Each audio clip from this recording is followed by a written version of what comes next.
it more, but I'm just not in a good way. I constantly feel like I'm on the verge of panic, which is the anxiety. I can't be bothered to shower, brush my teeth, or I have been doing those things, but with a great deal of will involved to do it. I can't bother to go to the gym. I can't be bothered to do things that make me feel better. So let's get on to the plan.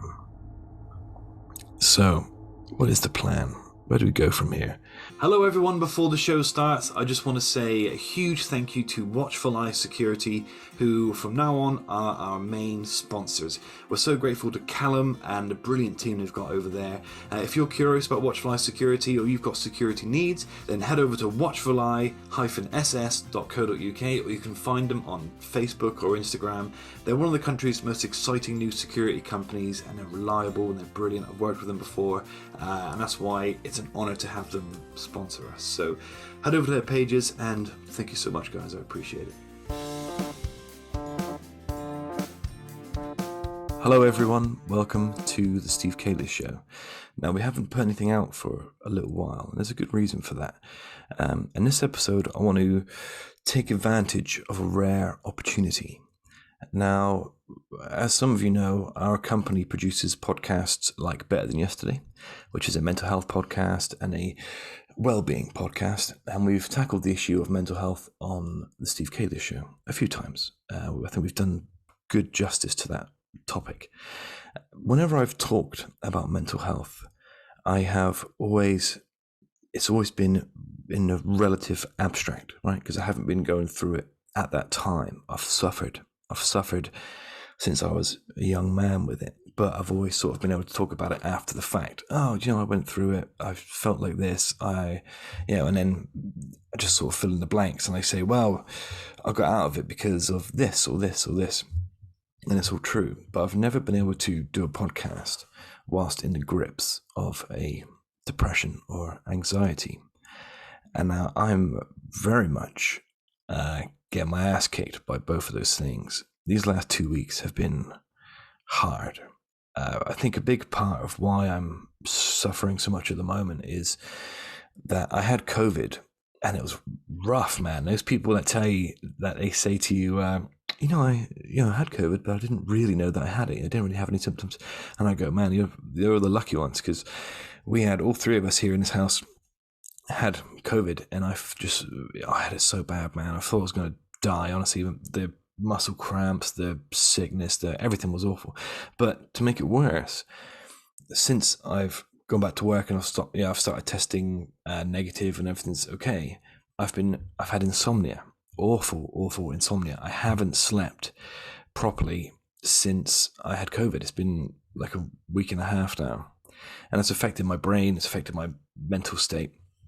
So, but here I am. So here's the experiment. I'm in the grips of depression now. I'm really struggling with it. So let's talk about it. Let's describe what I'm going through, and let's try and see if you and I together, we can make a plan so that if you're suffering with this as well, then you and I, we can get through it. We can get through it together, because you might be depressed, and I don't blame you, because everywhere you look on the news is, it's violent, it's bad news, it's scary, it's more expensive, it's money, it's war, it's blah blah blah blah blah blah, and you're going to be imbuing all those terrible things. Even if you're not consciously trying to, it's just there on your news feed. It's just there. They're talking about it, So you might not be at your absolute best, especially now. It's sort of, post-lockdown, and that was a rough couple of years for everybody. So hopefully I can describe what I'm going through well enough that you think, hey, Christ, man, we're experiencing that too. Or that sounds like what my friend or my family member is experiencing. So maybe I can show them this, and they'll feel a little bit less alone. So I made some notes earlier, so I'm going to read what I wrote when I was really in a dark place this morning. Everything is going to fall apart, and no one loves me anymore. Right, that's it. So, oh man, I was in a dark place this morning. Those things are not true.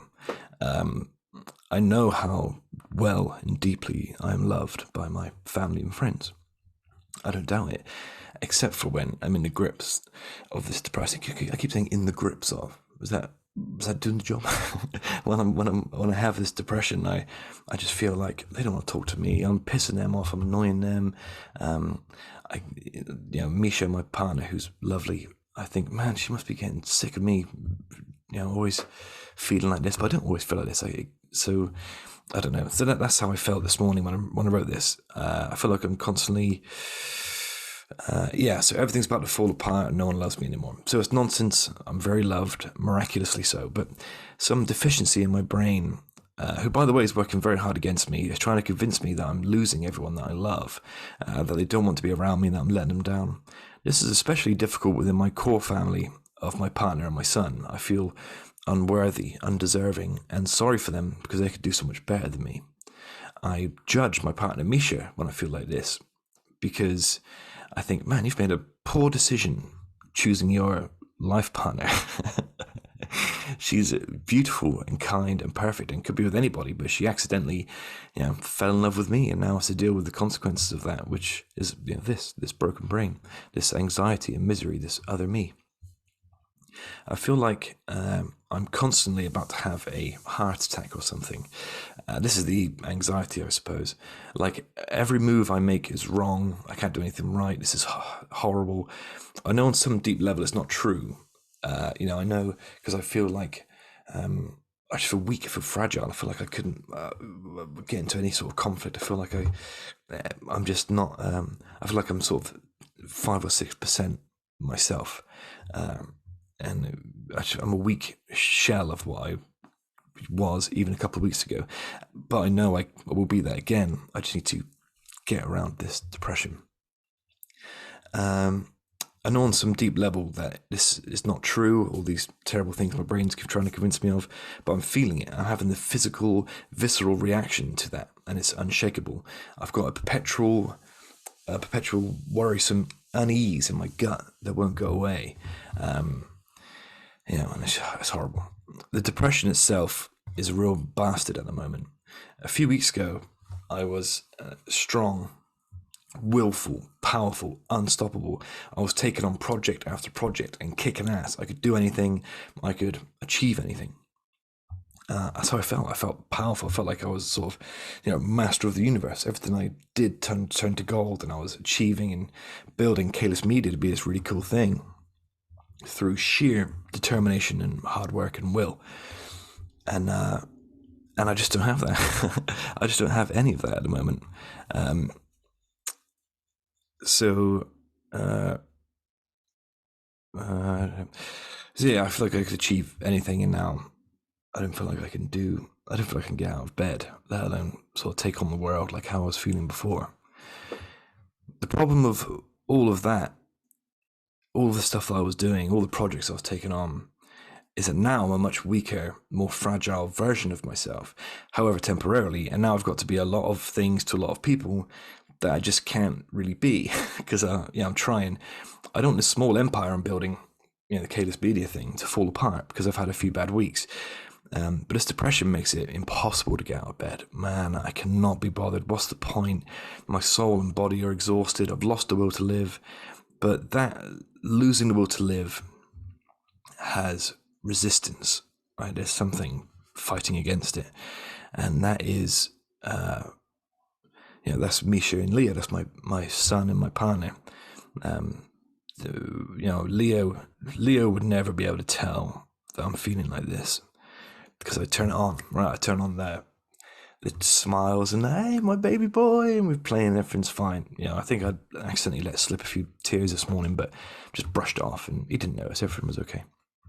But my love for him and my love for Misha, it keeps me alive sometimes, or keeps me sane and strong, because I go, when I'm at my very, very worst, and bear in mind, this isn't all the time. For months and months and months, I've been absolutely fine.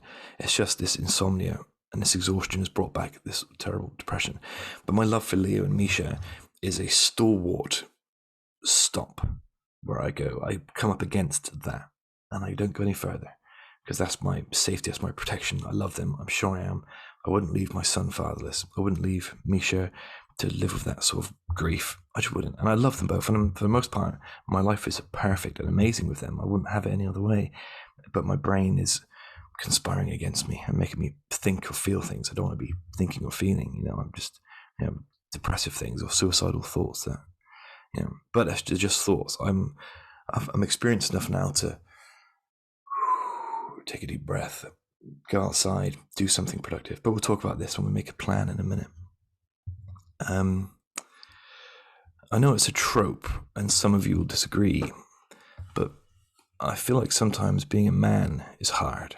Being a human is hard, I suppose. Trauma salted with love and laughter to make it bearable is how I describe it sometimes.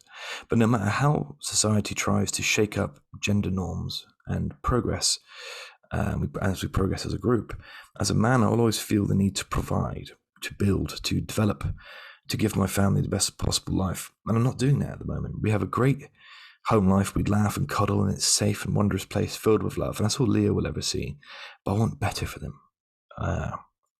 Not for me. I would be content with this forever, but I want more for them. I want them to have more than they could ever dream of. I want them to live their safest, most creative and perfect lives, but I don't make enough money to make that happen just yet. So I work and I work and I work and I take on project after project after project. And so far it isn't paying off. I've got a long way to go. I've got to keep grinding because I believe in Calismedia. And I believe it's the key to making a success out of myself and giving my family everything they could ever need and want. But I can't shake the feeling like I'm a failure. I can't shake the feeling that I'm not man enough for the job of taking care of them. I never stop trying. Maybe I'm too weak or too stupid. Trying to give 100 things, 100% of my brain and attention has resulted in 100 different things sharing that attention and being worse off for it. I'm too split and divided and distracted, and now I'm suffering with this awful fatigue and depression, and I feel fucked and stuck, trapped. The other thing about being a man is that you do put these expectations on yourself, but other men put it on you too. It's still weird to be vulnerable as a man. It's still a little bit uncomfortable, I think. No one knows how to deal with a mental health problem really when it's this bleak and sad and dark. There's no banter to be had. You don't want beers with the lads. You want to talk about sports and girls. No, sorry, I wrote that down, but what I was trying to say is you do not want to talk about sports or girls or anything like that, because what you want to do is you want to fucking cry and scream. And then sometimes you're too exhausted to do that. You're responsible for stuff, so you squash it down and get back to work. You get back to work because you've got to give most of your paycheck to your landlord and bills and energy companies in a couple of weeks, so your family has somewhere to live and they're warm and safe. And an even more stressful thing now, because our bills as a nation have gone up and the cost of living is even higher. So, that's just my personal things, but it is difficult to, I don't know, I need to consider it more, but I'm just not in a good way. I constantly feel like I'm on the verge of panic, which is the anxiety. I can't be bothered to shower, brush my teeth, or I have been doing those things, but with a great deal of will involved to do it. I can't bother to go to the gym. I can't be bothered to do things that make me feel better. So let's get on to the plan. So what is the plan? Where do we go from here? I've been very lucky in my podcasting adventures to have worked with people like Memnia Theodoro, Tom Sims, people who have experience in mental health and are life coaches, and I've been able to extract some lessons from them, from my friends, but mostly, I suppose, from myself in previous incarnations of this when I've been depressed and got out of it. Now, there's two approaches I take. Well, there's two approaches I can take. One is just wait, right? Because this too shall pass. That's the famous line. It will go. You won't have to deal with this in a couple of weeks. It will pass, right? But maybe it won't. Maybe it'll last a few weeks or a few months. But it will. I'm sure it will pass for you if you're listening, and for me. But you could take a more proactive stance. You can say, no, okay, what do I need to do? What do I need to do in order to help my body and my mind to fight back? How do I yank the weeds out of this garden and replant some flowers and help it to grow and blossom? Okay, good question. So for me, this is what I'm going to do. There's things I enjoy that I've neglected because I've just felt like, moping. really. But I'm going to take my son for a walk. And I enjoy doing that. I've kept managing to do that. I take my son for a walk because he's just started sort of toddling along, so he'll walk alongside me, because I believe fresh air, the green of the grass, being outside, the sun, those things are so good for you. I'm going to stop eating shit. I do eat a lot of salt and sugar, and that contributes to it, I think.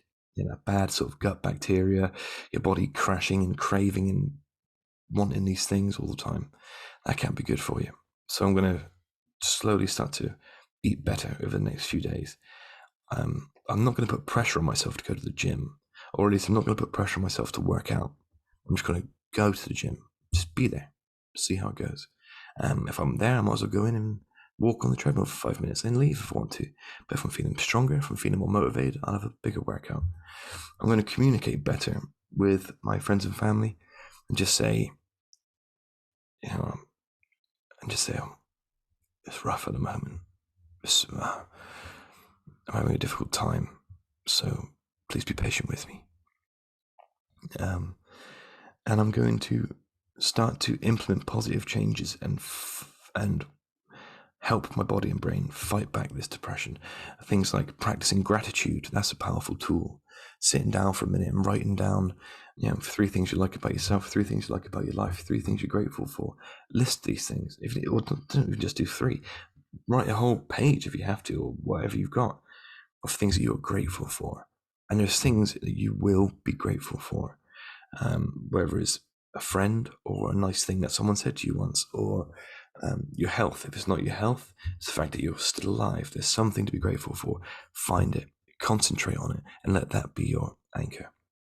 So that's what I'm going to do. I'm going to re-listen to the Better Than Yesterday podcast with Tom Sims and then Memnia Theodoro, because we've explored some avenues there that will certainly help, definitely help. And I'm going to get better. I'm going to get stronger. I'm going to go back to being that force of nature that believes you can do anything. But for now, I'm just going to try and get some rest. I'm tired. So anyway, I'm sorry this was a depressing episode, but I want it to be real. I think this is interesting. Here I am. I'm depressed. I'm sad. I'm anxious. I'm having suicidal thoughts. I won't do anything about that, don't worry. Like I said, Mission and Leo are my protectors against my love for them shields me from ever taking those thoughts too seriously. I think that's all I want to talk about. Like I said, since having COVID, I haven't slept. My brain isn't working. I'm exhausted.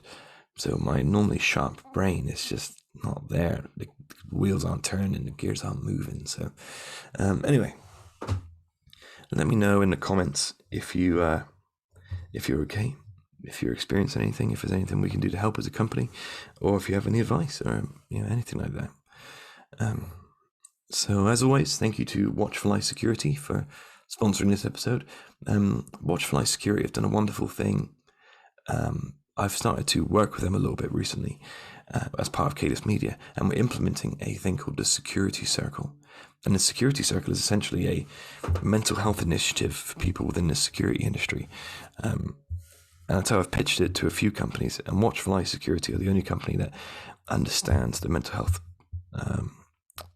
epidemic, and who understand that security officers need their minds and their mental health to be protected. So well done to them, and thanks once again, guys, for sponsoring the episode.